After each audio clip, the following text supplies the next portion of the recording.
तुमकां सगळ्यांकी जेजू क्रिस्ताच्या नांवान देवाची उतरांनी हाड करूंक स्वागत करता. बायबल आमकां सांगता देव बरो जावन आसा म्हणून.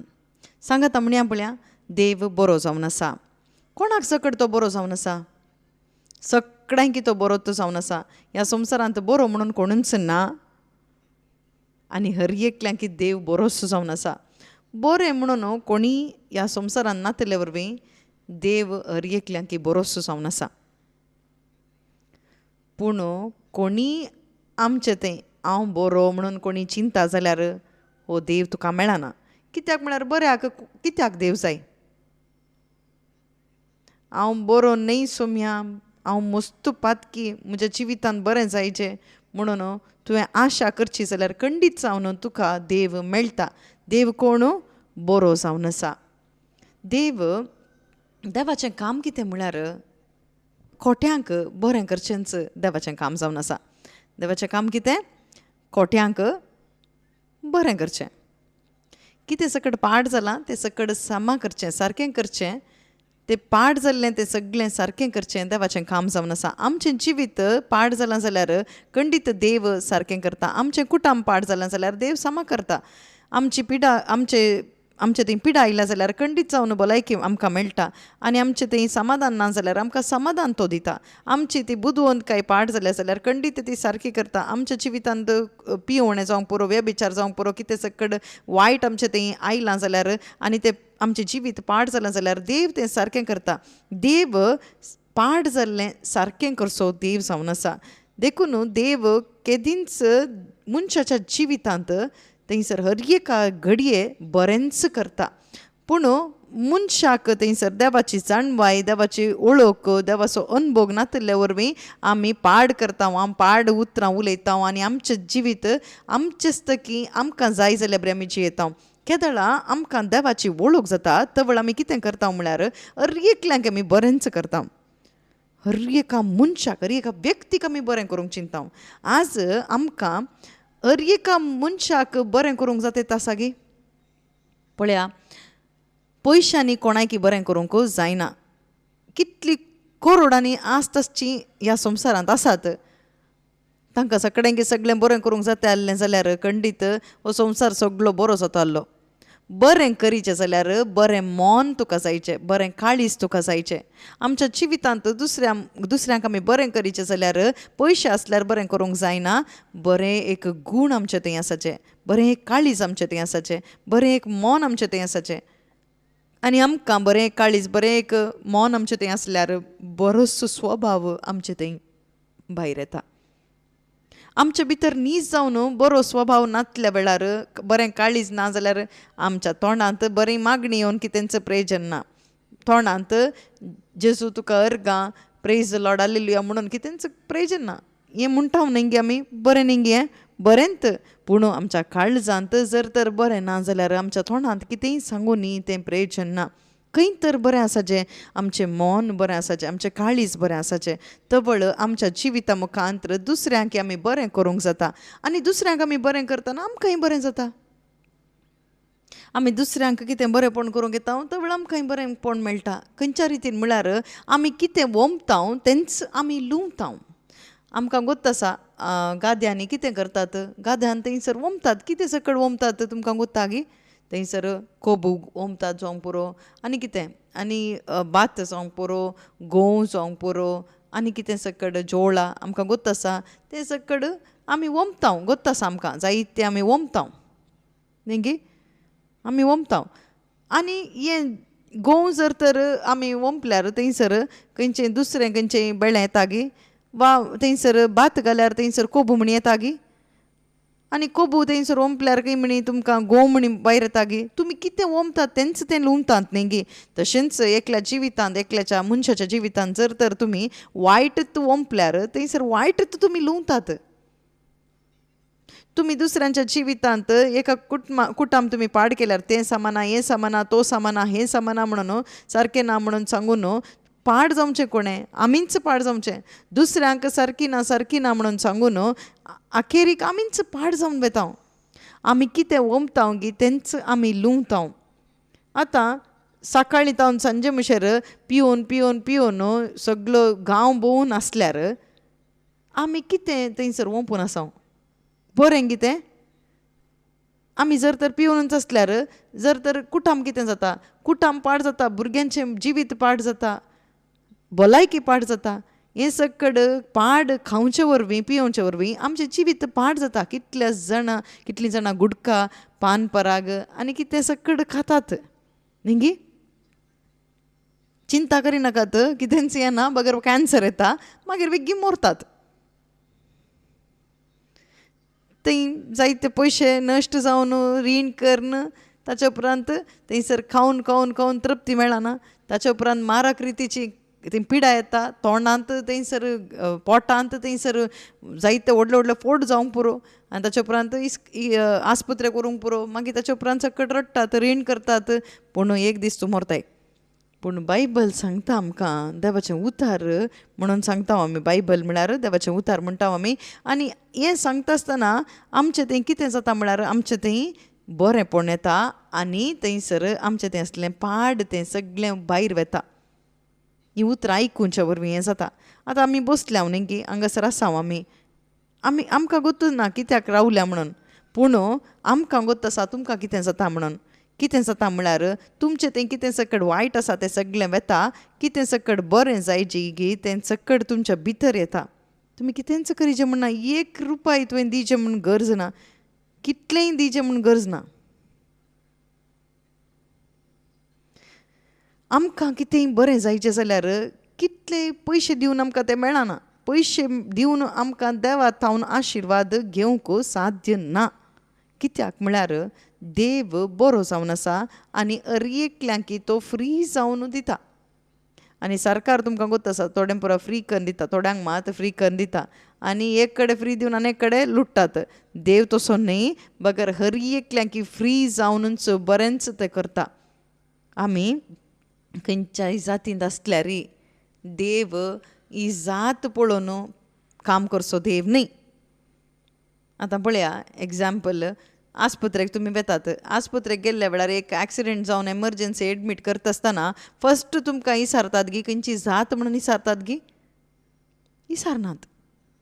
तुमची जात खंयची म्हूण पळयनात, तूं दादलो गी स्त्री गी तें खंयचेंय पळयना, बगर तूं एक पेशंट, तूं एक पिडेस्त म्हणून पळयतात. तें पिडेस्ताक खंयची जात ना. पिडेस्ताक खंयची जात ना. आस्पत्रेक वचून पेशंटाक एडमीट करूंक आसतना थंयसर पेशंटाचें नांव विचारतात, ताचे उपरांत ताचें एज विचारतात, ताचे उपरांत आवय बापाय गी कोण एटेंडराचें नांव थंयसर दिवंक आसा आनी फोन नंबर तें दिवंक आसा. जात विचारतात गी, जात विचारनात थंय आस्पत्रेन, जात विचारनात. पूण इस्कालांत सर वयतना तुमकां विचारतात गी, विचारतात, सकड विचारतात. देव तशेंच आस्पत्रेंत आसो डॉक्टर मनीस न्ही, डॉक्टरूच थंयसर जात विचारना जाल्यार डॉक्टराक रसलेलो मेडिसन रसलेलो देव कितलो बरो तो विचारता गी ना, तो विचारना. आमी कश्ट म्हणून आसतना, आमी दूख म्हणून येतना, आमकां दुखता पिडा म्हणून येता आसतना खंडीत देव बरें करता. हांगासर जात आनी केल्ली आमी मनशांनी केल्ली, आमी क्रिस्तांवची, आमी हिंदवांची, आमी मुस्लीम, ती जात म्हणून आमी ते मनशांनी करून आमी झगडें करूंक कितें जायचें न्ही गे. देखून मात्र उपयोग जाता सोड न्हू, देवाक मोग करूंक, देवाक जाणा जावंक खंयची जात्यो थंयसर कामाक येनात. देखून मोगाच्या भाव भयणीनो, देव बरो जावन आसा. कोणाच्या जिवितांत बरो जावन आसा म्हळ्यार एकल्यांच्या जिवितांत तो बरो मात्र जावन आसा. तुमी विचारूंक पुरो म्हज्या जिवितांत तर कित्याक बरें जावना तर. आत्तां हांवें सांगलें तुमच्या जिवितांत कित्याक बरें जावना म्हळ्यार तुज्या जिवितांत तें वायट येवन थंयसर बरलां आनी वायट बरोवन सगळें बरें जावनी म्हळ्यार खंय बरें जावचें. आतां पयलें तें वायट आमचें तोंड भायर वचचें. काडल्या वेळार कितें जाता, वायट काडल्या वेळार कितें जाता, बरें जाता. आतां एका घरांत थंयसर एक हुंदीर थंयसर मरून थंयसर हें मरून थंयसर कुसला जाल्यार थंयसर त्या घरा भितर कितें पोरमोळ येता की घाण येता. तुमच्या आंगणांत थंयसर तुमी चक्कड बरें करून पुसून जाणन नितळ करून तशेंच आसता. भितर मात्र थंयसर उंदीर तसोच तो कुसून आसता. तवळ भितर आयिल्ल्यांक थंय पोरमोळ येता की थंयसर घाण येता. कितलेंय बरें सेंट तुमी मारल्यार तें आनी हें हो आनी तो वास सांगाता मेळो न्हू, आनी की दुसरो वास थंयसर येता. आतां जर तर थंय कुसलें तसो उंदीर तो खाण उडोवन थंयसर नितळ करून जाण पुसून नितळ केल्यार थंयसर आयिल्ल्यांक थंयसर घाण येता गी येना. तशेंच आमच्या काळजांत थंयसर मोतींत जायतें वायट आसा न्ही गी. त्या बायबलांत ह्या एका वायटाक घाणीक कुसल्याक कितें म्हणटात म्हळ्यार पाताक म्हणटात.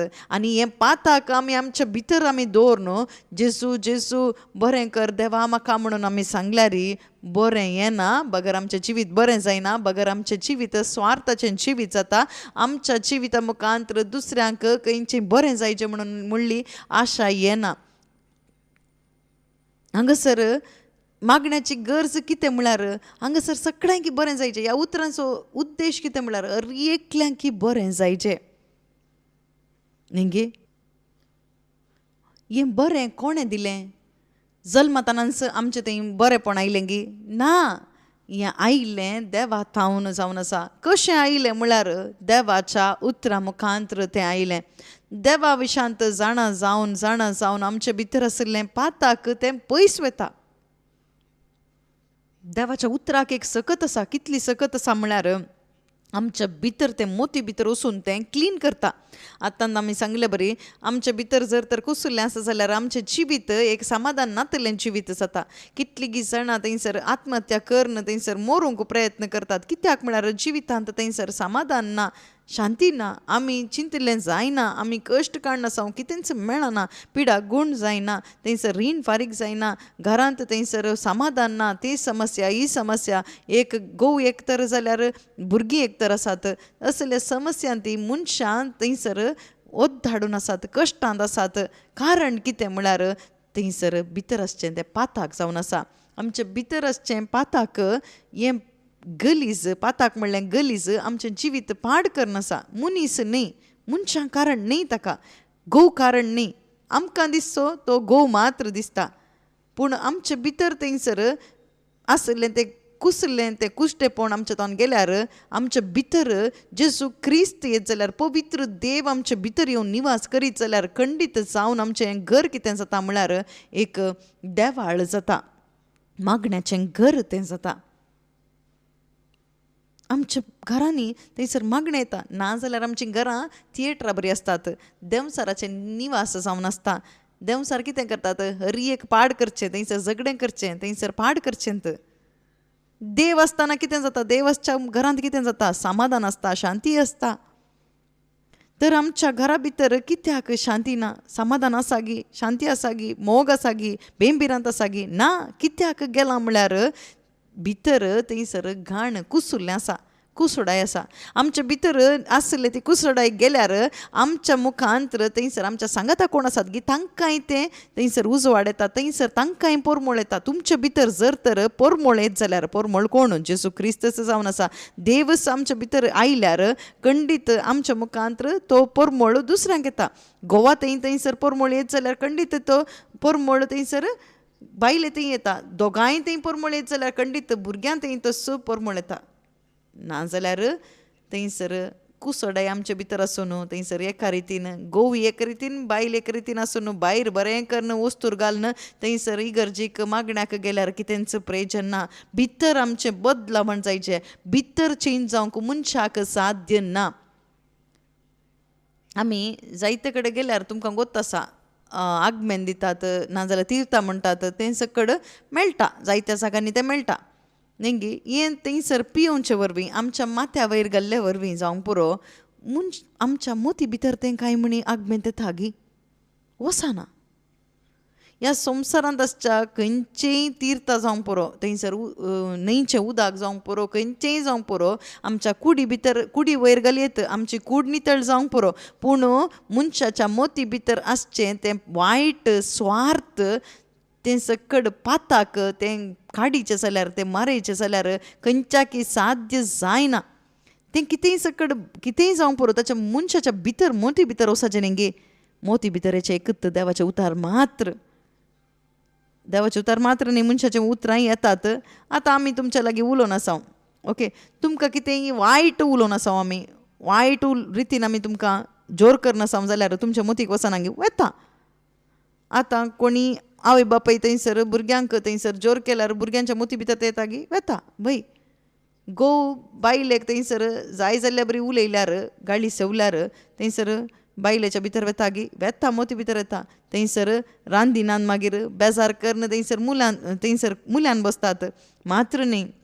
थंयसर जायतीं जाणां सुसायड करून मरचीं आसात. म्हज्या घोवान अशें सांगलें म्हणून मनशा भितर मोती भितर येता मनशाचीं उतरां. पूण मनशाचीं उतरां मोती भितर वचून मनशाक नितळ करूंक जायना. मनशाच्या उतरांनी थंयसर मोत नितळ करूंक जायना. मनशाचें मोत नितळ करीचें जाल्यार पवित्र उतरां हेजें. पवित्र उतरां वरवीं मात्र पवित्र करूंक जाता. पवित्र उतरां कोणाचीं म्हळ्यार एकल्याची मात्र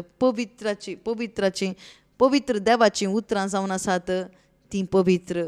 आनी पवित्र कोण देव मात्र पवित्र जावन आसा. बायबल सांगता थंयसर बायबलान बरयलां 1 पीटर पेद्रूक बरयल्या पयल्या पत्रांत थंयसर 1:15 आमी वाचल्यार कळटा देव भाग्यवंत देव पवित्र जावन आसा म्हणून आसा. ह्या ट्रान्सलेशनान ना पूण कन्नडांत आसा देव पवित्र जावन आसा. पळयात तशें तुमी सर्व तुमचे सालींत भाग्यवंत जाया म्हळ्यार पवित्र जाया म्हणून अर्थ. देव कसो जावन आसा देव पवित्र जावन आसा. पळया पवित्र देव जावन आसा. पळया सांगा पळया देव पवित्र जावन आसा. देव पवित्र जावन आसा. देव पवित्र जावन आसा. बायबलांत खंय ना मनीस पवित्र म्हणून बरोवं ना. खंयसरी बरोवं ना मनीस पवित्र म्हणून थंयसर बरोवंक वचना. पूण देव पवित्र जावन आसा बरयलां. देव एकलोच पवित्र जावन आसा. ह्या पवित्र देवा थावन येवच्या त्या तोंडांतावन येवचे तीं उतरां पवित्र जावन आसात. देवाची उतरां पवित्र उतरां जावन आसात. ह्या उतरांची सकत कितें म्हळ्यार आमच्या भितर तें पवित्रपण हाडटात. देवाची उतरां आमच्या भितर ती पवित्रपण हाडटा. तुमी पळया हांगासर बसून जर तर एक हप्तो बसून देवाचे उतार तुमी आयकून रावा. तुमी एक गितां गावन देवाचे उतार अशेंच बसून तुमी आयकून रावल्यार तुमी पवित्र जातात. देवसार धांवतात पिडागूण जाता आनी तुमच्या भितर आसलें तें वायट सकट भायर वता आनी एक देवदूता बरी तुमी दिसतात. पळोवंक तशेंच तुमी दिसतात बायलान तशेंच दिसता पूण तुमच्या मोती भितर थंयसर पवित्र आमी जाता. आमकां पवित्र करचेंत देवाचें उतारत जावन आसा. तुमी टी व्ही पळयतात म्हणून चिंता. तुमी टी व्ही पळोवन आसतात सिनेमा सिरियल्स तें पुरा तुमी पळयतात. आतां टी व्ही ना आतां मोबायल फोन आसा. एकल्यांच्या हातान तें मोबायल फोन आसा आनी तातूंत आसलें सकट तुमी पळोवनच आसतात. पळोवन कितें जाता म्हळ्यार तुमच्या मोतीक थंयसर खुशी जाल्ल्या बी जाता. पूण तुमचें मोत आनी तुमचें काळीज थंयसर डॅमेज जाता. तुमच्या भितर थंयसर डॅमेज जाता. खंयच्या रितीन म्हळ्यार हांगासर शुगर पिडा येवच्या पयलें थंयसर कितें करतात म्हळ्यार बरें करून थंयसर जाय जाल्यार पुरा खातात. थंयसर तोंडाक कितें रुचीक आसा थंयसर साकर जावंक पुरो थंयसर सामां खातात. खावन कितें जाता म्हळ्यार थंयसर शुगर थंयसर येवन जाता. डायबिटीज जाता तांकां. डायबिटीज येता वय गी करेक्ट गी वय. खाताना आमकां बरें आसलें गी. खाताना आमकां रूच आसली गी. सारके रितीन खावन कितें जाल्लें मागीर ताच्या उपरांत डायबिटीज आयल्या न्ही गे. सो आमच्या तोंडाक कितें सकट रुचीक जाता गी तें सकट आमी खाता. रूच आमकां सोडूंक जाता ना आनी रूच जाल्लें खाताना कितें जाता आमच्या कुडीक तें वायट जावन थंयसर परिवर्तन जाता. आमच्या भितर तें आमच्या तोंडाक थंयसर रुचीक जाता. आमच्या रुचीक तें थंयसर तोंडाक रुचीक जाता पूण आमकां तें वीक जावन वता. आमी खावच्या थंयसर काणांत थंयसर वीक आसा आनी आमी चड आनी चड रूस केल्ले वरवीं थंयसर वीकत आमच्या भितर येता. योब म्हणून थंयसर आमकां गोत आसा. बायबलांत आमी काडया योबाचें पुस्तक काडया आमी. योबान थंयसर योबाच्या ग्रंथांत चॅप्टर 20 ओके काडया आमी. जोब चॅप्टर 20 12 13 14 15 आमी काडया. ओके जोबाचे ग्रंथ चॅप्टर 20 12 खोटेपण ताच्या तोंडांत ताका गोड लागता, तो तें आपले जिबे पोंदा लिपयता. पळया थोडी हांस घालतात गोता न्ही, खंय व्हरून दवरतात, तंबाखू खातात खंय व्हरून घालतात, जिबेच्या वयर दवरतात की जिबेच्या पोंदा दवरतात, भितर करन थंयसर जिबेच्या पोंदा दवरतात, लिपोवन दवरतात.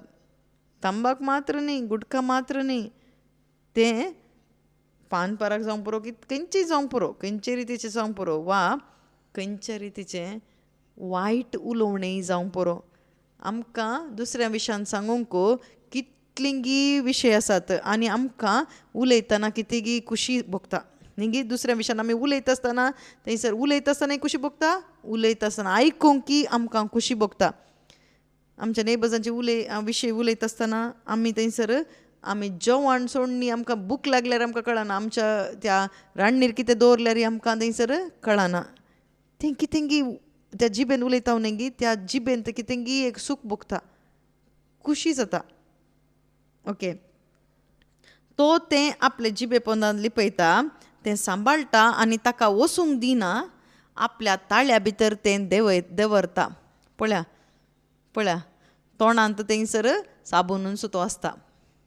हें हांवें सांगचें न्ही, हें सकट देवाक गोत आसा. देवाचें उतर हें जावन आसा. तोंडांत तो दवरता आनी ताच्या उपरांत तें वसूंक दिना, आपल्या ताळ्या भितर तें दवरता. गुटखा पान आनी प्रकांवची कितें करतात, थंयसर तोंडान दवरून कितें करतात, तें सापतात न्ही, तें वसूंक दिनात न्ही. मांकडां बरी थंयसर साबूनच आसतात न्ही. देव कितलें बरें जेवण तें दिलां, कितलें सकट बेळें आसा, कितलें सकट बरें खाण आसा, तें सकट आसा, तें आशिर्वाद जावन देवान दिलां खाया म्हणून. उपास करनासतना थंयसर बऱ्या रितीन जिया म्हणून थंयसर सांगलां. पूण आमी देवाची वळख नासतना, देव कोण म्हणून आमकां गोत्तू ना, देवाचो संबंद नासले वरवीं आमी आमच्या तोंडांत थंयसर रुचीक आसलें उलयता, रुचीक आसलें खाता, आमच्या तोंडांत आमी दवरता, आमी खंय दवरता म्हळ्यार जिबेच्या पोंदा आमी दवरून थंयसर साबूनूच रावता. पळया तरी तें काण ताच्या पोटांत बदलता आनी ताचे भितर तें सोरपाचें वीक जाता. पळया सोरोप साबल्यार कोण उरता, सोरोप साबल्यार कोणी उरता गी, कोणी उरना, मरता. कित्याक म्हळ्यार तें वीक जावन आसा. तशेंच थोड्यांक थंयसर तोंडान दवरून खातात, खावचें मात्र न्ही, पिवचें जावं पुरो, तें पिवून आमकां गोता कितें सकट रूस आसा तें पियेतात. थोडीं म्हणटात पियेल्यार कितें मेळटा म्हणून, थोडे सांगतात हांव सकाळीं उठून पियेतलो म्हणून. वय सकाळीं उठले तक्षण पिवंक जाय तांकां आनी तें रूस गेल्ले तक्षण परते पिवंक जाय खंय थोड्यांक. सकाळीं उठले तक्षण पिवून थंयसर उशा पोंदा दवरून पिवचे आसात सकाळीं उठले तक्षण. त्या दाडा मोबायल फोन नासलें कोण ना, पूण थंयसर आतां कितें, आतां मोबायल फोन दवरून आसता आमी, तक्षण तें पिवचें. पियेल्यार मात्र थंयसर बायल सारकी दिसची थोड्यांक, मारूंक सारकें जाता न्ही. तवळ आमच्या तोंडान कितें कितें सकट येता,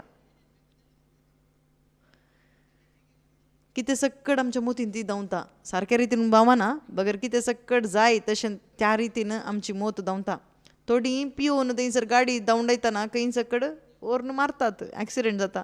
थोडीं देवान तांकां देवाच्या कृपेन तांकां उरयलां, आमकां सगळ्यांक देवानच उरयलां. आमच्या सगळ्यांच्या भितर तें वीक आसा.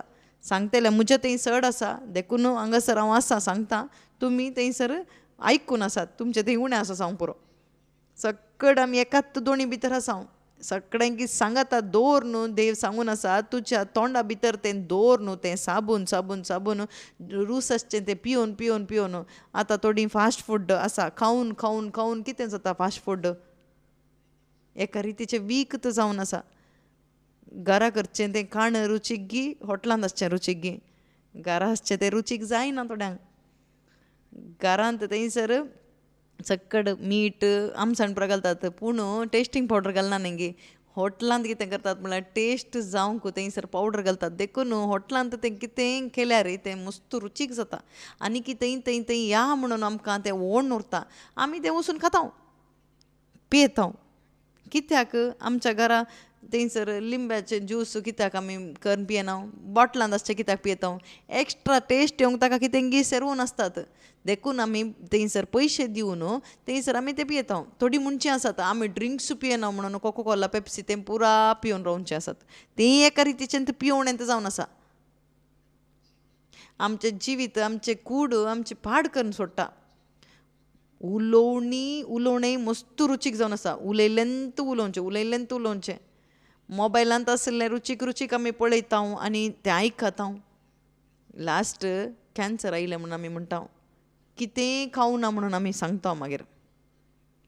आमी तांचे बरी ड्रिंक्स करूं ना तांचे बरी करूं नये. आनी एक दुसरे रितीन तुवें थंयसर बसून थंयसर पट्टांगां मारूं ना गी.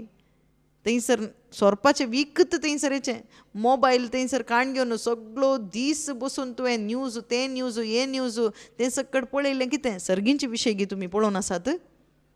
थंय तांकां मर्डर केलें हांकां मर्डर केलें तांकां मारलें हांकां मारलें थंय रेप केलें तांकां हें जालें हांगा एक्सिडेंट जालें तें कितें. ताच्या सांगाता डान्स थंयसर आनी कितें एंटरटेनमेंट तें पळोवन तुमच्या मोती भितर वचून त्या ब्रेना भितर केमिकल रिएक्शन जावन तुमच्या बॉडी भितर थंयसर येवन तें तुमची मोत थंयसर पाड जाता. मागीर तुमचें बरें तें तुजें बरी मोत येना. बरें करीचें म्हणून येना. बरी तुजें तें स्वार्थ मात्र येता. हांव म्हणल्यार स्वार्थ मात्र थंयसर येता. हांवें पियेचें हांवें खायचें हांवें थंयसर पयशे करीचे हांवें थंयसर व्हडलो जण जायचें. हांव म्हणलो स्वार्थ मात्र थंयसर येता. अहंकार थंयसर येता. हें जर तर तुज्या भितर येत जाल्यार मनीस थंयसर सर्वनाश जाता. नाश जावन वता. हेंच वीक जावन आसा. हें जर तर वचना जाल्यार आमी थंयसर उद्धार जायना. हांगासर पळया देवाचें उतर कितलें सुबित रितीन बरोवन दवरलां पळया. थंयसर हें बरयत आसतना थंयसर पानपराग येवना मार्केटीक. गुटकाय तुज्या मार्केटीक येवना. कोको कोलाय मार्केटीक येवना. ब्रँडी येवना मार्केटीक. विस्की येवना मार्केटीक. मोबायल फोन येवना मार्केटीक. आनी टी व्ही येवना सिनेमा येवना खंयचेंय येवना मार्केटीक. पूण हें सकट येवच्या पयलेंच एक दीस येता म्हणून देवाक गोत्त आसलें. ताचें रिजल्ट कितें म्हणून हांगासर बरोवन दवरलां पळया. खोटेपण परते वसया 12 खोटेपण ताच्या तोंडांत ताका गोड लागता.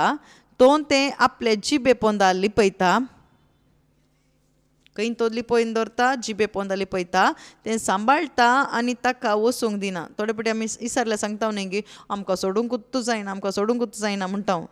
सोडूंक जायना न्ही तुका सोडूंक थंयसर मन ना म्हणून सांग. ओके. तें सांबाळटा आनी ताका वसूंक दिना आनी आपल्या ताळ्या भितर तें दवरता.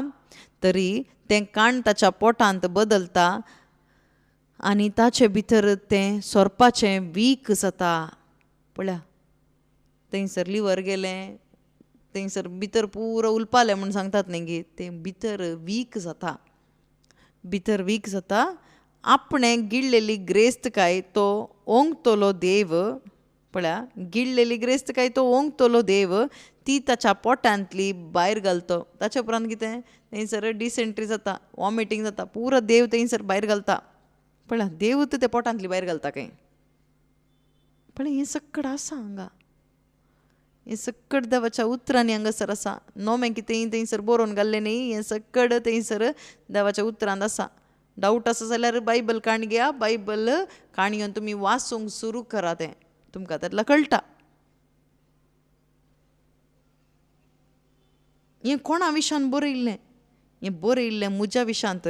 आतां अल्या रितीन आमच्या भितर थंयसर वीक काणयोन वायट काणयोन जियेत आसतना आमच्या जिवितांत आमी इगर्जीन वचून बसतना थंयसर बरें जायना. कॅन्डल पेटयल्ल्या वेळार जेजू जेजू म्हणल्या वरवीं बरें जायना. बगर आमच्या भितर असलें वीक वसाचें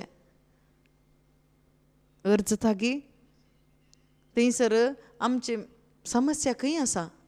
खंय चुकल्या आमी. आमच्या भितर थंयसर भितर आसा तर समस्या. आमी खंय पळयता आमी भायर पळोवन आसा ती समाना ही समाना आत समाना पाय समाना आमचे बँक कार्ड समाना किडनी समाना हार्ट समाना लिवर समाना कितें जालां तें पुरो आमी पळयता प्रॉब्लेम खंय आसा आमचें डॉक्टरा कडेन गेल्यार खंय सकड थंयसर किडनी जावं पुरो तें कितें सकड पळोवन थंयसर खंयची पिडा आसा म्हणून थंयसर डॉक्टरान सांगेत पूण हाचें मूळ खंय आसा म्हणून डॉक्टराक गुर्तुना हाचें मूळ खंय आसा म्हळ्यार मनशाच्या काळजांत आसा मनशाच्या मोतींत आसा मनशाच्या काळजा भितर अंतस्करणा भितर आसचें तें मूळ जावन आसचें खंयचें जावन आसा म्हळ्यार पाताक सिन्न म्हणटात ह्या पातकाक ह्या संवसारांत खंयचेंय मेडिसन ना ह्या संवसारांत तकली पडा आसल्यार खंडीत मेडिसन आसा आंग पांग दूख आसल्यार खंडीत थंयसर पिडेक वखद आसा पंकडा दुखीक आसा दुसऱ्याक पिडेक थंयसर दुसरे वखद आसा पूण मनशाच्या मोती भितर आसच्या तें पातकाक थंयसर ह्या संवसारांत खंय मेडिसन ना ह्या दिसा म्हणसर कोणेय थंयसर सोदून काडूना आनी मुखार ताका सोदून काडूंक जायना तर आमच्या भितर आसचें पाताक काडचें कशें हाका कितें करीचें हांवें तर पातकाक परिहार कितें पातका तावन भायर येवचें जाल्यार कशें भायर येवचें हें बायबला प्रकार मनशाक जायना खंयच्याय मनशाक तें जायना भितर आसचें पाताक म्हाकाय काडूंक जायना म्हजे भितर आसचें तुमकांय काडूंक जायना आतां तर तुमचे भितर आसचें पाताक थंयसर कितलें आसता गी तेदो पर्यंत आमचें जिवीत पाडत जावन आसता वायटच जावन आसता आमचें जिवीत बरें जायचें जाल्यार आमी बरीं जायचें जाल्यार आमचे भितर आसचें तें खोटेपण कुश्टेपण तें भायर वचचें आमचे भितर आसचें तें गलीज भायर काडचें जाल्यार काण उडयचें जाल्यार तें देवाक मात्र साध्य जावन आसा देखून तो पवित्र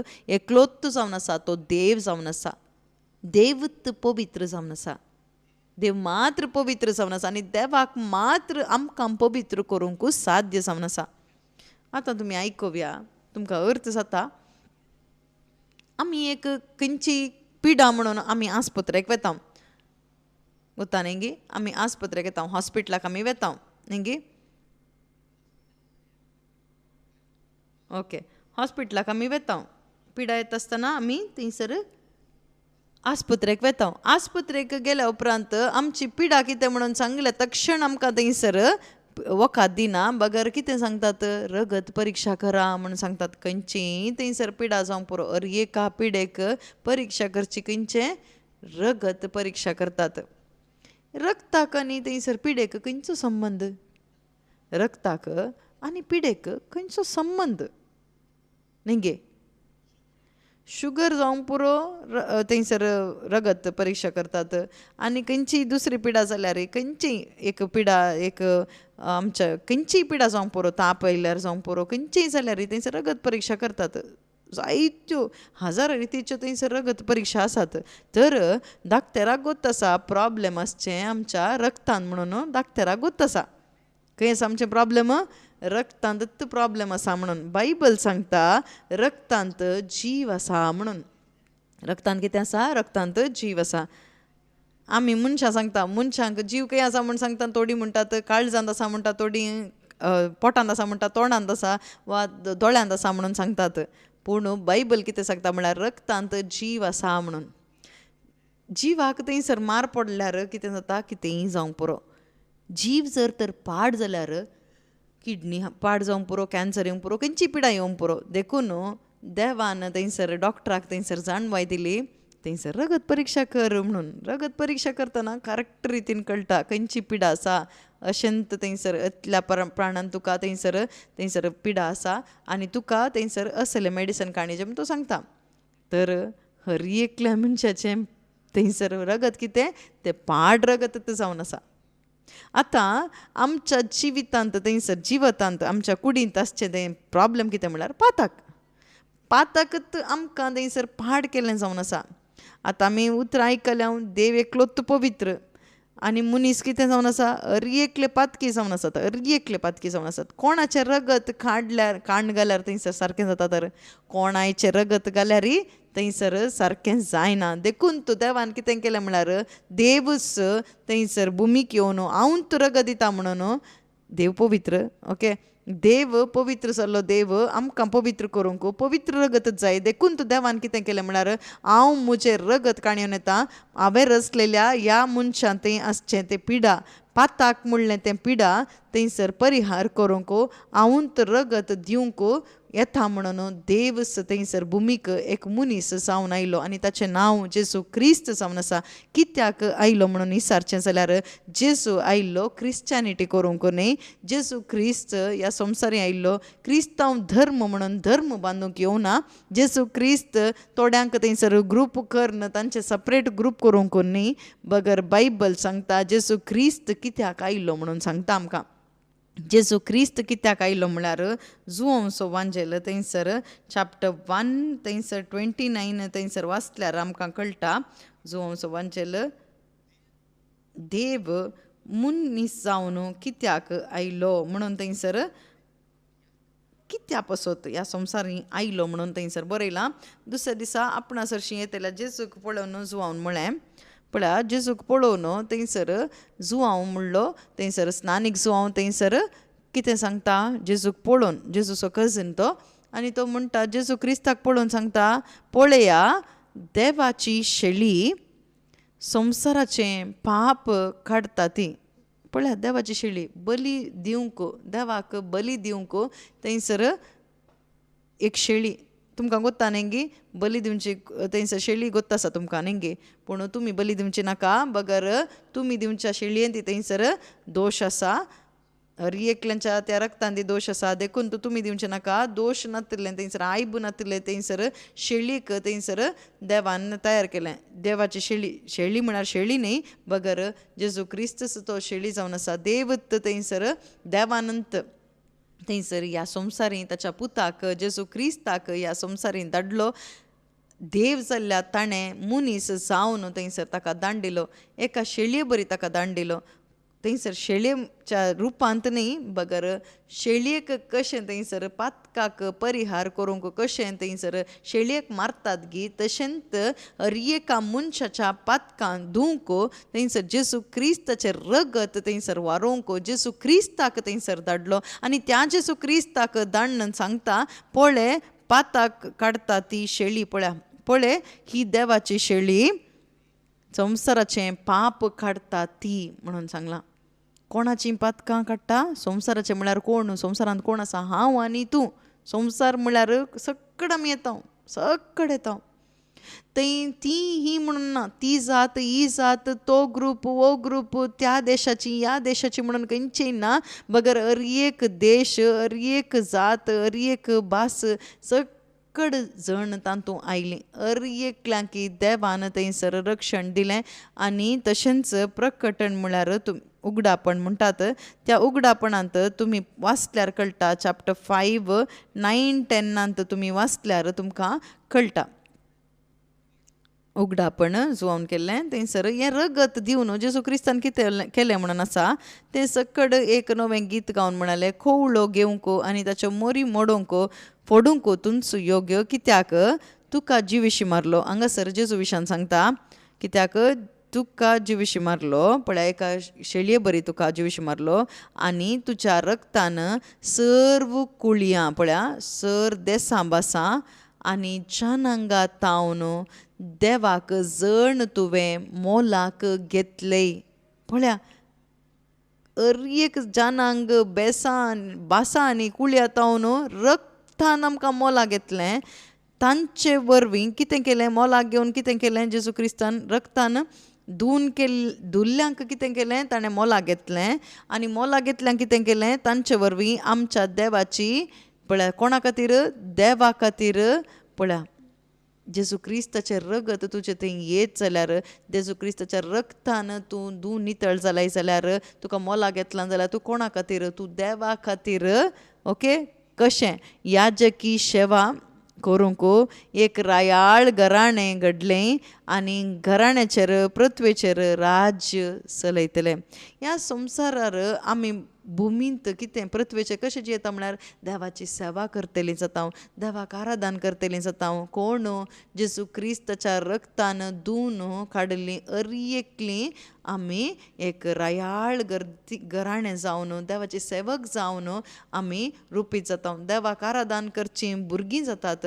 जेजू क्रिस्ताच्या रक्तान आमकां कितें मेळटा म्हळ्यार आमचे भितर आसचें पाताक नितळ जाता. दुसऱ्या खंयच्याय वरवीं आमचीं पातकां धुवन नितळ करूंक जायना. आनी पाताक थंयसर धुवन नितळ करचें जाल्यार पवित्र रगत जायचें. आनी पवित्र रगत कोणाचें? देवाचें रगत जावन आसा. देखून तो देव मनीस जावन ह्या संवसारी आयलो. कारण कितें? आमचें पाताक परिहार करूंक.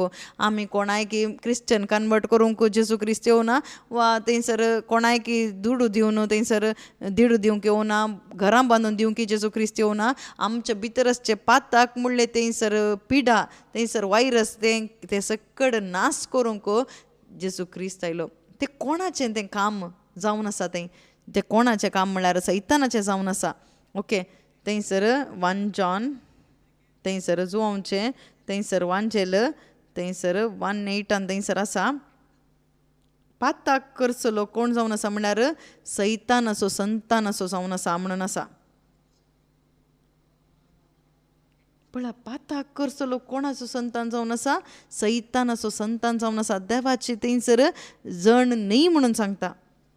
आतां आमी थंयसर मनशां बरी आमी कितें म्हळ्यार आमी नीज जावन आमी पळयत आसतना बायलान मनशां बरी दिसता, पूण आमचे भितर थंयसर पाताक आसा जाल्यार आमी सैतानाची संतत जाता.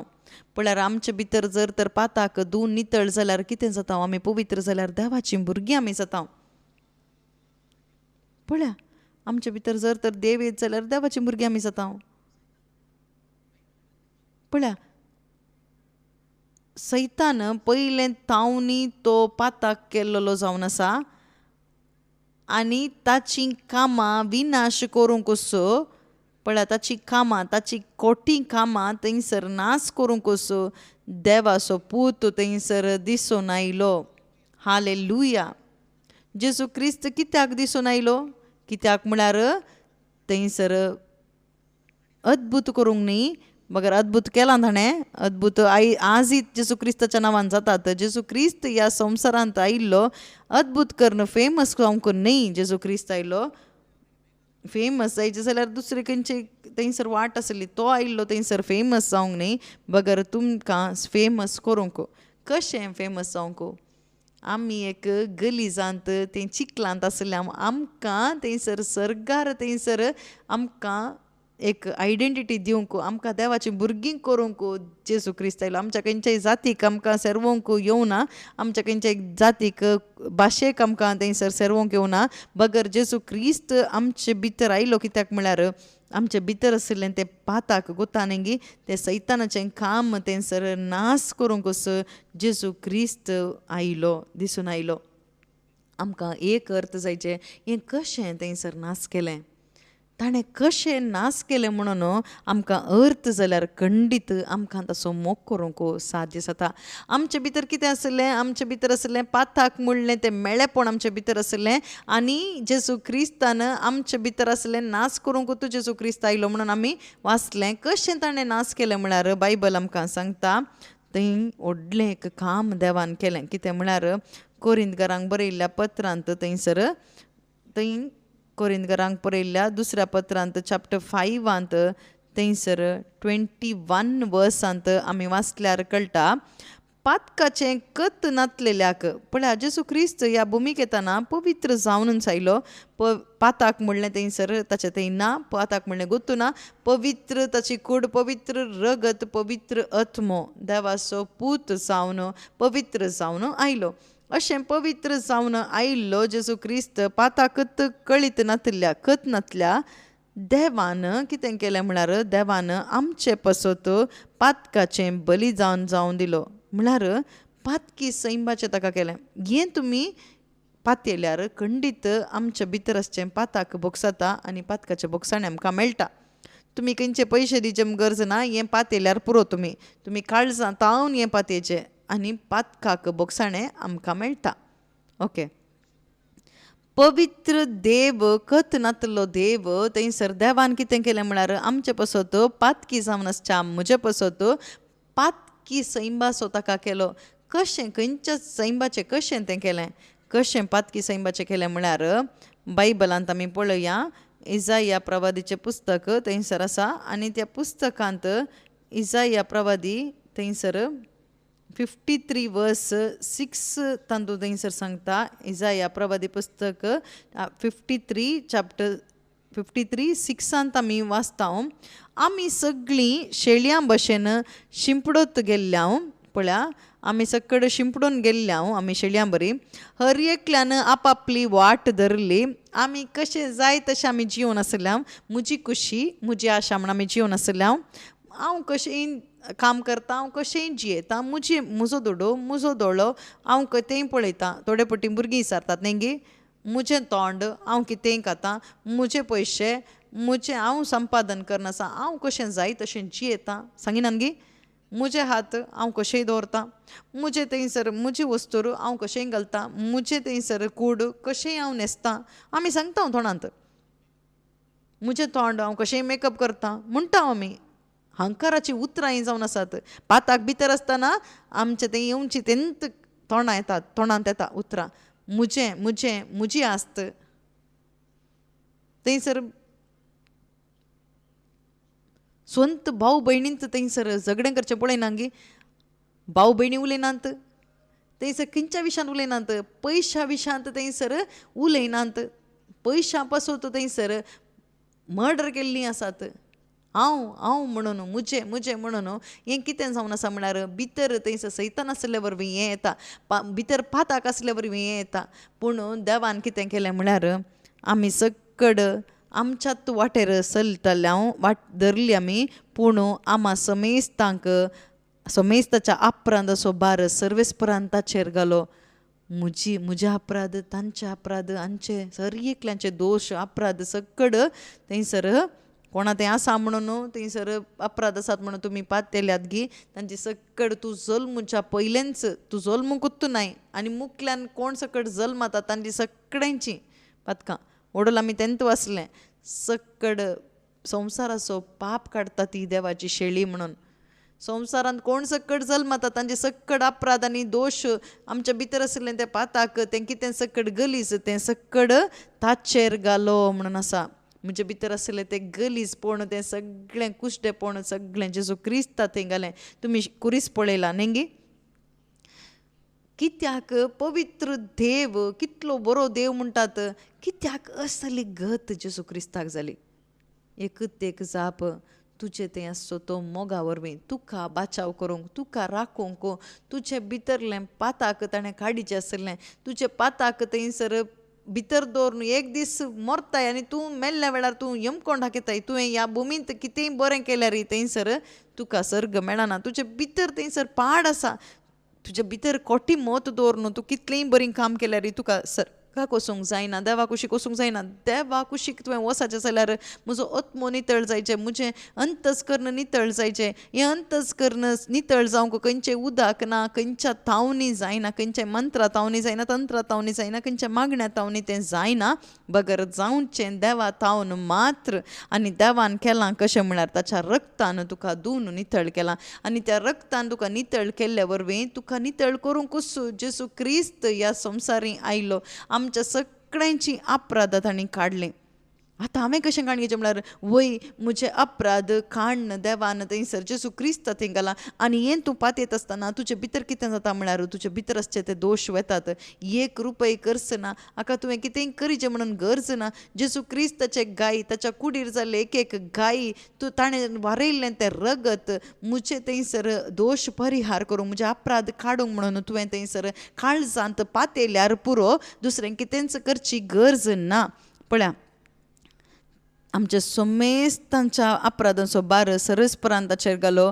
ताका निश्ठुरायेन चलयलो तरी तो खालतो जालो.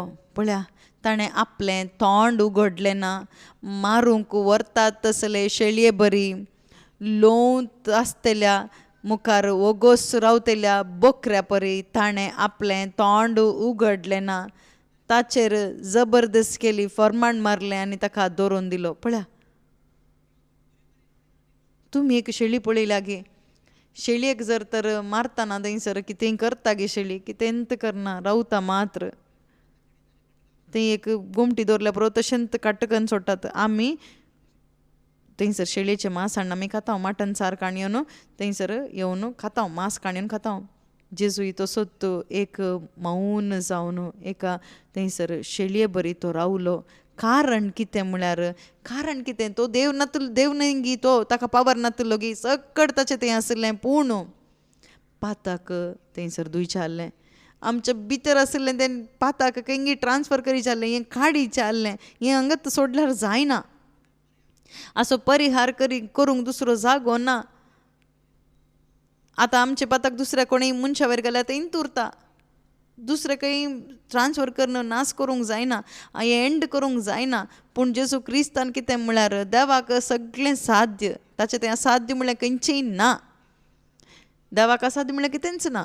हर एक ताका साध्य जावन आसा, हर एक ताका साध्य. देखून देवान कितें केलें म्हळ्यार देवा मनशाचीं पातकां जेजू क्रिस्त थंय घालीं. जेजू क्रिस्तान तें कितें केलें म्हळ्यार आमची पुरा पातकां ताणें काणयोन एक कशें एक मौन जावन एक शेळी थंयसर तोंड उगडनासतना रावले वरवीं तशेंच त्या ओगोस रावलेल्या बोकऱ्या बरी तो रावलो आनी त्या मोडणाक ताणें सोडून दिलो. कोणा पसत म्हळ्यार आमा सर्वां पसत तो जेजू क्रिस्त थंय पातकी सैंबासो तो जालो. आनी देवान थंयसर कितें केलें म्हळ्यार आमची सकड पातकां ती अपराध सकड काण घेवन जेजू क्रिस्ता थंय घालें. आनी ताचो परिणाम जावन बायबल सांगता wages of sin is death.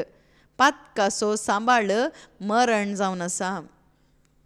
पाताक आदरतेल्याक थंयसर शिक्षा, मरणाची शिक्षा जावन आसा. हांवें पाताक केलें आनी म्हजें पाताक जेजू क्रिस्त थंय ट्रान्सफर जालें. देवान थंयसर म्हजें तें आसलें तें पाताक थंय दुसरे कडेन थंयसर ट्रान्सफर केलें. म्हजें तें आसल्या मोगा वरवीं थंयसर जेजू क्रिस्ता थंयसर ट्रान्सफर केलें. आनी जेजू क्रिस्तान ताच्या कुडीर तें पाताक काण घेवन तें कुर्सार ताणें मारून गेलें. आनी जेजू क्रिस्त कुर्सार कितें जालो म्हळ्यार थंयसर मरण ताणें अनुभव केलें. आनी ताच्या मुखांतर कितें जालें म्हळ्यार जेजू क्रिस्त थंयसर कुर्सार मरता आसतना कित्या पासत मेलो त्या कुर्सार? पातका खातीर न्ही गे.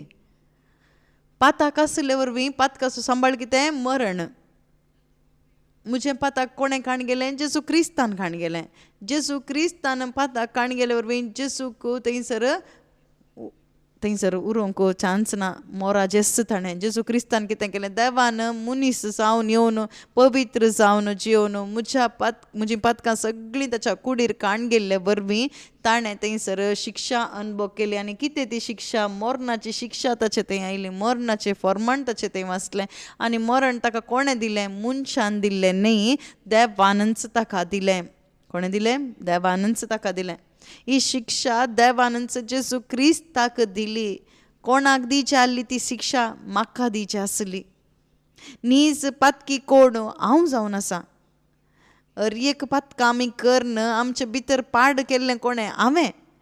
पूण देवान म्हजें थंय बिरमोत पावलो देव. हाका थंयसर हेमकोंडा घालचें नाका. हाका राखा जामें सर्गाक हांवें हाडून पावयचें म्हणून, हाका सस्नीक जिवीत दिवचें म्हणून, हाका रक्षण दिवचें, सोडवण दिवचें म्हणून थंयसर जेजू क्रिस्ता वयर तें सकट ताणें ट्रान्सफर केलें. ताच्या एकावंटाक घालें फुल्ल. आतां कोण पातकी जालो? आत्तां तुमी वाचलें तेंत 2 कोरिंथियन्स चॅप्टर 5:21 थंयसर वाचता आमी. पळया, पातकाचें कत नातल्या देवान आमचे पासत पातकाचें बलिदान कसो दिलो? कोणाक पासत? म्हजे पासत.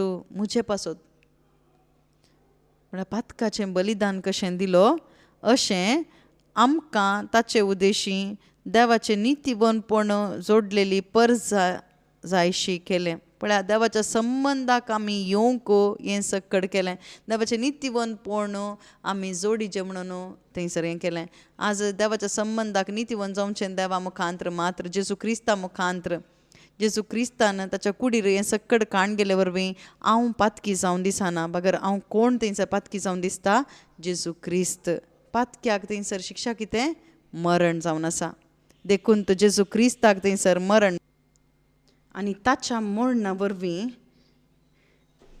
कुर्सार मारलें कितें गोतागी आमचें पाताक म्हजें पाताक थंयसर कुर्सार मारलें. जेजू क्रिस्तान ताच्या कुडीर थंयसर पाताक काण घेवन थंयसर कुर्सार मारले वरवीं पाताक तें मेलें. Sin is dead.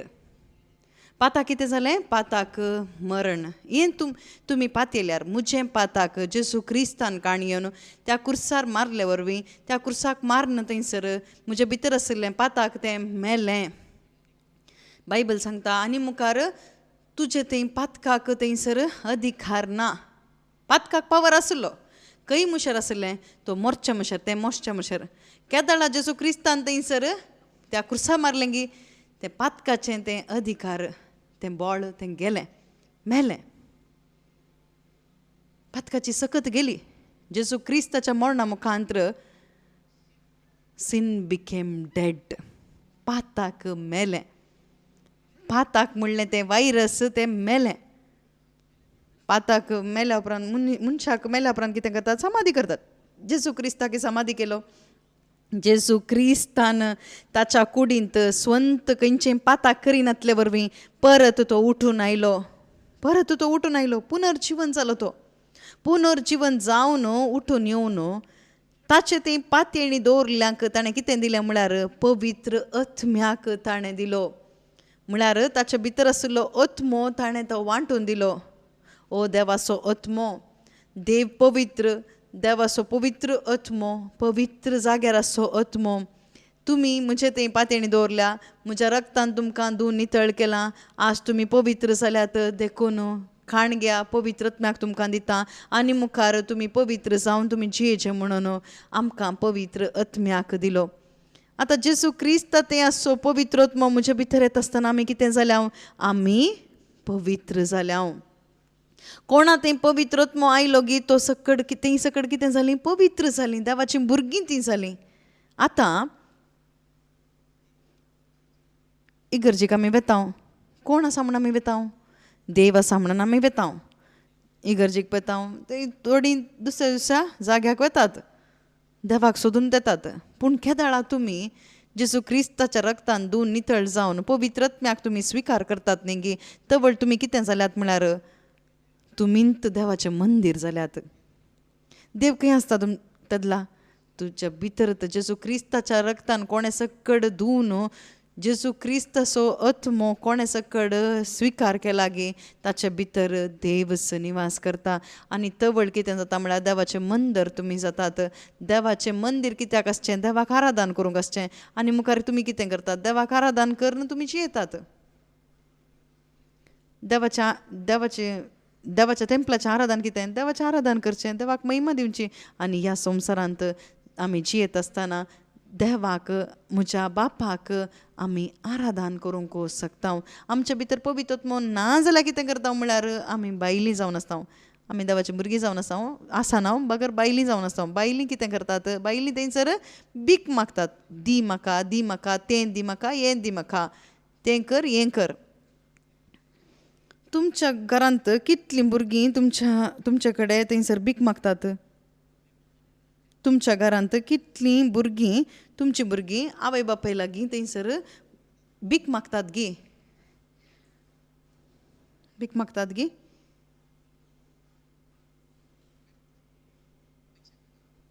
भीक मागिनात. धाकटीं धाकटीं भुरगीं थंयसर भीक मागचें तुमी पळयलां गी सिटींत? पळयलां गी तुमी? ल्हान ल्हान भुरगीं थंयसर भीक मागतात. तुमी पळयलां गी भीक मागचें? पळयलां आमी न्ही गे. ल्हान ल्हान भुरगीं थंयसर भीक मागतात. ती तुमचे लागीं येवन कित्याक भीक मागतात? कित्याक? ल्हान ल्हान भुरगीं तुमी भायर गेल्ल्या वेळार तुमचे लागीं येवन थंयसर भीक मागतात. कित्याक मागतात? कित्याक म्हळ्यार तीं तुजीं भुरगीं न्हय देखून तीं भीक मागतात. तुजीं भुरगीं थंयसर लेफ्ट रायटाक आसून तुमी काण घेवन व्हरून आसात. ते एक ल्हानशें एक भुरगें येता आनी तें भीक मागता. तुमचो भुरगो कालें करता? तुमचो भुरगो थंयसर तें जाय हें जाय म्हणून आंगडी कडेन वचून थंयसर खाता. बापाय थंयसर पयशे दिता म्हणून थंयसर कोत्ता ताका. भीक मागना. आमी तशें थंय गरजेक वचून खंयच्या रितीन मागणें करता, भीक मागच्या बरी मागता, दी देवा दी देवा दी देवा म्हणून, बापा म्हाका दी, जेजू म्हाका दी दी दी दी म्हणून आमी मागता. भीक मागचें जिवीत आमचें जावन गेलां. कित्याक अशें सांगता म्हळ्यार आमी देवाचीं भुरगीं आनी की जावना. केदाळ आमी देवाचीं भुरगीं जाता गी तवळ आमी देवाच्या घरा भितर येता. थंयसर आवय बापायन केल्लें थंयसर जेवण टेबलार आसून बसून थंयसर टायमार आमी खाता. थोडीं म्हणटात न्ही गी त्याय गरजेक वसा थंय मागणें करप बरें जाता, ह्या जाग्याक वसा म्हणून आमी भीक मागचें थंयसर आयदन काडून थंय हांगासर भोंवता. कोणें गी सांगलां म्हणून थंय येता, हांगासर वेता. हें सकड मार्केटींत सिटींत थंयसर भुरगीं थंय भीक मागून येतात गी, तशींच कितलीं गी जाणां थंयसर देवाळ म्हणून थंयसर भीक मागूंक वेतेत आसात. बायलान भुरगीं आसतात भीक मागचीं आसतात, तीं बेटर, तांचें एक बिजनेस सोडा. पूण हें भितर बिजनेस, भितर भीक, थंय कमिशन दितात, कॅन्डल दितात, थंयसर शेळी दिवचीं आसात, असलें भीक मागचीं आसात. आनी देवान करूं ना देवाक थंयसर उलोवचें. भीक दिना जाल्यार उलयतात न्ही गी, उलयतात न्ही. तशेंच आमी देव सामाना म्हणून आनी कडेन धांवचें. हें आस्पत्र बदलिल्ल्या बरी, ओ डॉक्टर सामाना तो डॉक्टर सामाना, डॉक्टर समासा तुजे भितर थंयसर डॉक्टरान दिल्लें ट्रिटमेंट तूं खाण घेत येतनाय, प्रॉब्लेम भितर दवर न्हू डॉक्टर सामाना म्हळ्यार.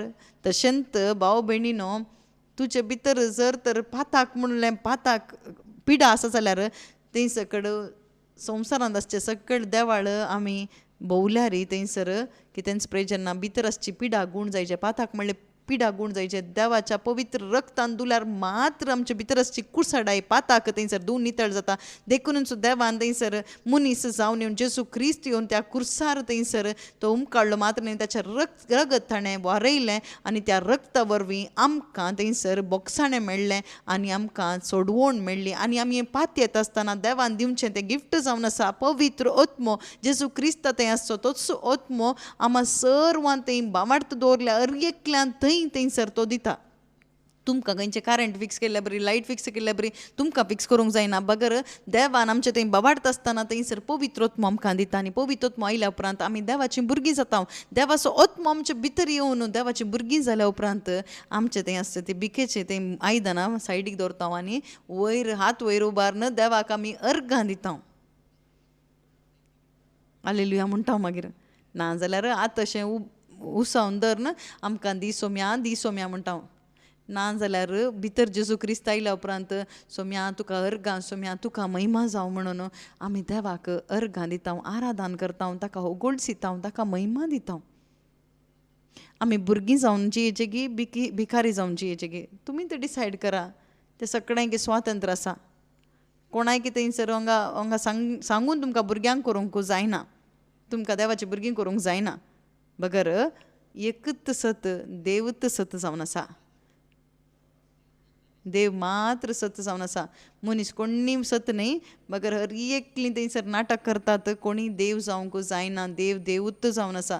देव मात्र देव जावन आसा आनी देव एकलोच थंयसर सत जावन आसा. आनी सत जावन असो देव थंयसर मनशांचो हर एकल्यांचो मोग करता. बायबल म्हणटा देव मोग जावन आसा. देव मोग जावन आसा. जोंचे पयलें पत्र चॅप्टर 4:7 थंयसर वाचल्यार कळटा देव मोग जावन आसा. पूण आमी कितें करता, असलो मोग जावन असो देव आमकां गोत्त नासले वरवीं आमी थंय रूप करन थंयसर ताका पुजा करता. मोगाक एक रूप करूंक जाता गे तुमकां? मोगाक एक रूप करून दिया पळया. आतां देव म्हणटा थंयसर देव सतेवंत जावन आसा म्हणून, सतेवंत देवाक एक रूप करून दिया पळया. जेजू क्रिस्त बरी थंयसर कितें करून दवर येत, तो सत जायना. देव सत मात्र जावन आसा. देव आत्मो जावन आसा. देव मोग जावन आसा. मोगाक कशें रूप दितात तुमी? रूपणें दितात, दिवंक जायना. पूण देव जावन आसलो, देव मोग जावन आसलो, तुजे भितर मोग येता आसतना, तुजे भितर येता आसतना तूं कितें जाता म्हळ्यार तुजें तावन थंयसर मोग येता. सतेवन देव तुजे भितर येताना थंयसर तोंडात हांव थंयसर सत येता, पवित्र देव तुजे भितर येताना तुजें जिवीत पवित्र जाता. पिवणें भायर वता, व्यभिचार भायर येता, थंयसर मोस करचो तो स्वभाव तुजे तावन भायर येता, खोट्यो सक्त्यो तुजे तावन पयस येतात, पवित्रपण तुजे तावन येता. तुम्ही खंयच्या इगर्जेक वचून बसले वेळार पवित्र जायना, तुमी खंयचे होली वॉटर घाल्ल्या वेळार तुमी पवित्र जायनात. कोणीय थंयसर तुमच्या माथ्या वयर हात दवरले वरी पवित्र जायना. बगर पवित्र आत्मो तुजे भितर, पवित्र देवाचो आत्मो तुजे भितर येताना तुजो आत्मो नितळ जाता. आनी तसलो मोग आसचो देव तुजे भितर येता आसतना मोग तुका करूंक जाता. मोग म्हळ्यार केदाळा तुका अर्ज असो म्हळ्यार देव, मोग म्हणलो देव तुजे भितर येता आसतना.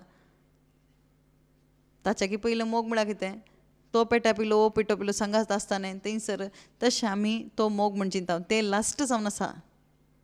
म्हाका खुशी जाले, तें चेडूं खुशी जालें, तो खुशी जालो म्हणून ताच्या वट्ट येता म्हणून आमी थंयसर त्या कुशेचें, कुडीच्या कुशेचें आमी करनासांव. तें लास्ट म्हणटात तो मोग न्ही, नीज मोग आमचें थंय आसा जाल्यार मोगांत थंयसर त्याग आसा. आनी तो त्याग कसलो म्हळ्यार एकल्याच्या बरेपणाक म्हजें सूख हांवें त्याग करचें. म्हजें बरेपण त्याग करन दुसऱ्याच्या बरेपणाक तो नीज मोग जावन आसा. आतां कितलीं जाणां चेडवां आनी चेडके कितें करतात, आमी मोग केला देखून आमी थंयसर आवय बापायक सोडलां, त्याग केला म्हणून थोडीं जावून आसात.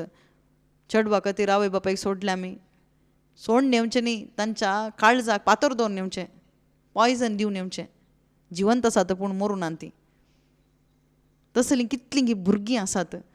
तो मोग म्हूण कोण सांगता. थंय दोन कडेन थंयसर पातोर घालतात. आवय चेडवाच्या आवय बापाय थंय पातोर घालतात आनी चेड्याच्या आवय बापाय थंयसर पातोर घालून येतात. तीं आरामसे आसतात. ह्या संवसारांत संवसार कितें म्हणटा, ओ लव, ओ मोग म्हणटात. मोग केल्ल्याक सगळ्यांक सोदून आयल्यात म्हणटात. तसलो त्याग न्ही. दुसऱ्याच्या बरेपणाक तो कोणीय जावं पुरो, तो बरो जावं पुरो, खोटो जावं पुरो, कोणीय तें तुमी पळयनात. तो बरो गी, पाड गी, तो संबंद आसो गी, तो कोण गी, ही जात खंयची कितें पुरो पळयनात. हें पुरो पळोवचें मनशान.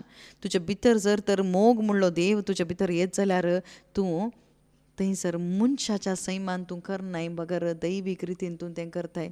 मोग देव जावन आसा तुजे भितर, तो येचें. आनी देव ना जाल्यार तुजें थंय देंवसार आसा म्हण अर्थ. सैतान आसा जाल्यार सैतानाचें काम कालें थंयसर वायट करचें काम जावन आसा. बेश्टे आमी देव देव देव जेजू जेजू म्हणून आमी कितेंच प्रयोजन ना. आमचें जिवीत परिवर्तन जायचें जाल्यार जेजू क्रिस्ताचो आत्मो, पवित्र आत्मो आमचे भितर येचें. जेजू क्रिस्त आमचे भितर येचें जाल्यार आमचे भितर आसचें तें वायट तें वसाचें. पाताक नितळ करूंक जेजू क्रिस्तस आमचे भितर आयलो. हर एका मनशाचें पाताक धुवन नितळ करूंक असो जेजू क्रिस्त आयलो. देखून तो बायबल सांगता, जुवोंचो वांजेल चॅप्टर 3:16 थंयसर सांगता, देवान संवसाराचो इतलो मोग केलो की ताच्या एकल्याच पुताक ताणें ओपून दिलो. देव पवित्र जावन आसा, देव बरो जावन आसा. ताणें ताच्या एकल्याच पुताक जेजू क्रिस्ताक थंयसर बली जावन दिलो, ओपून तो दिलो. कोणा पासत, म्हज्या पासत, पातकी जावन आसच्या म्हज्या पासत, म्हाका नितळ करच्या पासत. म्हजे भितर आसचें तें पाताक म्हणलें थंयसर वायट थंयसर कुसून गेलें तें खाण उडोवंक, म्हाका देवाचो भुरगो करून घेवचे खातीर, म्हाका देवाचें भुरगें करचें पासत. देव कितलो मोग करता पळय. आमी पळोवचें देवाचो मोग कितें, आमकां जेवण दिल्यार देव मोग बरो, देवाचो मोग बरो. घर दिल्यार देवाचो मोग म्हणटा आमी. पूण पाताक कोणायक काडूंक जायना. तें कोणेय जेवण कोणेय दिवयेत, घर कोणेय दिवयेत कोणेय जायना गी, जाता. कार कोणेय तुमकां काणयोन दिवयेत, थंयसर वस्तुरी तुका कोणेय काणयोन दिवयेत, जेवण कोणेय दिवयेत. पूण तुजे भितर आसचें पाताक म्हणलें तें गलीज कोणायक काडूंक जायना, खंयचें मनशाक तें काडूंक जायना. कितले करोड दिल्यार तें जायना काडूंक. देवातावन मात्र तें साध्य. मनशाक रचलेल्या रचणाराक मात्र मनशाक रक्षण दिवंक, सोडवण दिवंक साध्य.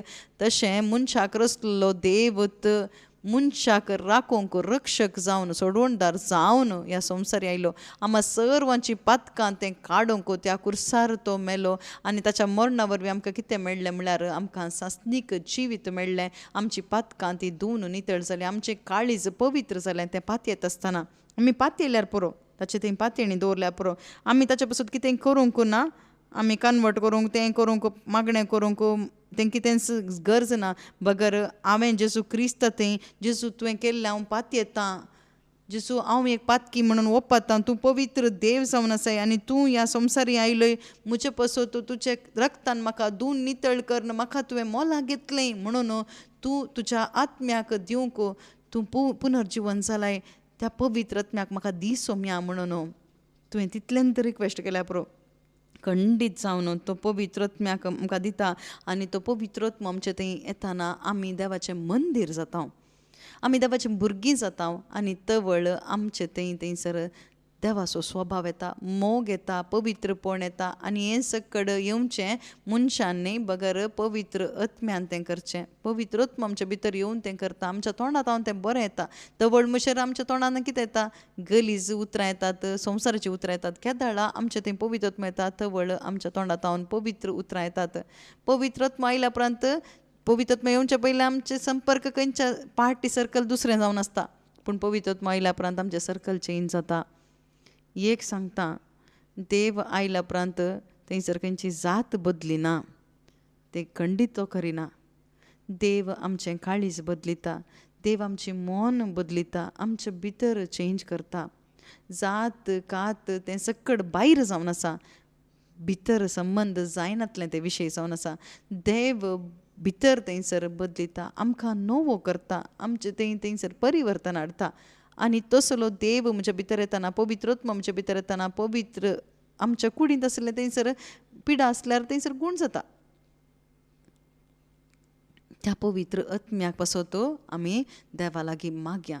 देवाक आमी अर्गां दिवया. ह्या घडये देवान आमचें थंय काम केल्ल्या पासत देवाक आमी अर्गां दिवया. देवान आमचे लागीं वैयक्तीक रितीन उलयलां देखून देवाक जावं अर्गां. पवित्र आत्म्या ह्या घडये उलयल्या हर एका उतरां पासत तुका हांव अर्गां दितां. पवित्र आत्म्या बापा तुवें केल्लो तो सॅक्रिफीस हर एकल्यांनी समजून त्या पवित्र आत्म्याक स्विकार करूंक जाय जाल्यार कृपा आमा सर्वां थंय तूं वाळय म्हणून मागता. हे सगळे मागणे हांव करतां जेजू क्रिस्ताचे नवी. आमेन.